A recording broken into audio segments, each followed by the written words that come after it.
ఈ లోకంలో మనం మన తల్లిదండ్రుల ఇంటి నుంచి వేరుగా బయటకు వచ్చేసి, అంటే పెళ్ళైపోయిన ఆడవాళ్ళ గురించి చెప్తా ఉన్నాను. వాళ్ళు బయటకు వచ్చేసినా సరే మళ్ళీ మనం మన పుట్టింటికి వెళ్ళేటప్పుడు మా ఇంటికి వెళ్తున్నాను అంటాం, కానీ మా అమ్మా నాన్నలు ఉండే ఇంటికి వెళ్తున్నామని ఎవరు అనం. ఎందుకంటే అది మన ఇల్లులాగే మనం స్వతంత్రించుకుంటాం, మనదిగానే భావిస్తాం. అలాగే నేను ఇటీవల కాలంలో ఒక ఫంక్షన్లో ఒక పాపని చూశాను.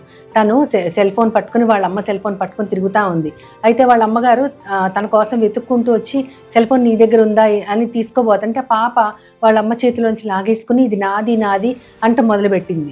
తను కూడా సరదాగా వాళ్ళ అమ్మ కూడా నీదేంటమ్మా, ఇది నాది కదా, నీదని ఎందుకు అంటున్నావంటే ఆ పాప టచ్ స్క్రీన్ మీద 2 సార్లు ట్యాప్ చేసి ఆ బ్యాక్గ్రౌండ్ స్క్రీన్ వాల్ పేపర్ తన ఫోటో ఉందనమాట.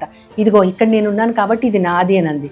ఆ పాప మాటలకు అందరు సరదాగా నవ్వుకున్నారు, కానీ ఆ పాప కేవలం తన పిక్చర్ ఉన్నందుకే ఆ సెల్ ఫోన్ నాది అని చెప్పింది. కానీ దేవుడు మాత్రం ఆయన హృదయాలలో మనల్ని శాశ్వతంగా ఉంచుకున్నారు. అంతేకాకుండా ఆయన అరచేతిలో మన అందరి పేర్లు ఆయన చెక్కుకున్నారు. అంటే ఎంతగా ఆయన మనల్ని ప్రేమించారో, ఆయన తన కుమారుడి రక్తముతో మనల్ని కొనుక్కున్నారు.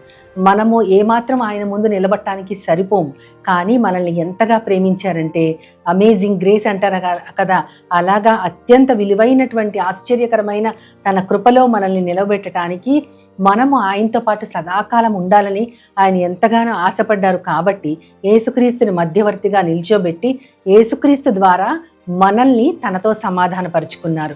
మనల్ని చూడటానికి, మన యందు ప్రేమ కలిగి ఉండటానికి మనం ఎవ్వరం కూడా సరిపోము, కానీ మన ముందు మనకి దేవునికి మధ్య యేసుక్రీస్తు వారు నిలబడి ఆయన ప్రాణాన్ని త్యాగం చేసి మనలో జీవాన్ని నింపారు. కాబట్టి ఇప్పుడు మనల్ని చూసినప్పుడు నా కుమారుడు రక్తమే వీళ్ళని బతికించింది అని దేవుడు తనతో మనల్ని సమాధానపరుచుకొని తన కుమారుడు రక్తం ద్వారా ఆయన చేతిలో మన పేర్లు చెక్కుకున్నారు. ఎంత ఇష్టమో కదా దేవుడికి మనం అంటే, ఎంత ప్రేమో, ఎంత విలువైన ప్రేమని ఆయన మన కోసం చూపించారు.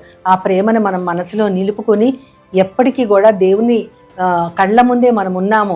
మనకి చెప్తారు కదా, మనకి జకర్యా గ్రంథంలో ఉంటుంది, మిమ్మల్ని ముట్టుకున్నవాడు నా కనుగుడ్డును ముట్టుకున్నట్టే. అంటే దేవుని కనుగుడ్డుని ఎవరు ముట్టుకోలేరు, అలాగే మనల్ని కూడా ఎవరు ముట్టుకోరు అని. ఇంగ్లీష్ బైబిల్లో అయితే you are the apple of my eye అని ఉంటుంది. నిజమే కదా. అంటే దేవునికి ఇష్టమైన వారము, మనం ఎంతగానో ఆయన ప్రేమను పొందిన వారం కాబట్టి మనల్ని ముట్టుకునే వాళ్ళు ముందు ఆయన కనుగుడ్డును ముట్టుకోగలగాలి. కాబట్టి మనల్ని ఎవ్వరు కూడా టచ్ చేయలేరు. ఎందుకంటే అటువంటి శక్తి గల యేసు నామములో మనం రక్షించబడ్డాం. దాన్ని గుర్తుంచుకుంటే మనకి ఎప్పుడు కూడా భయము, భీతి అనేదే ఉండదు. భీతి లేకుండా ఎంతో స్వచ్ఛమైన జీవితం గడపడానికి దేవుడు మనల్ని ఆయన బిడ్డలుగా పిలుచుకున్నాడు. కాబట్టి ఆ విషయాన్ని మనం ఎల్లప్పుడూ మన మనసులో ఉంచుకొని ఆ విధంగా మనం అందరము భయము లేని రీతిగా బ్రతకాలని మనందరి తరఫున నేను మనస్ఫూర్తిగా కోరుకుంటూ ఉన్నాను. ఆమేన్.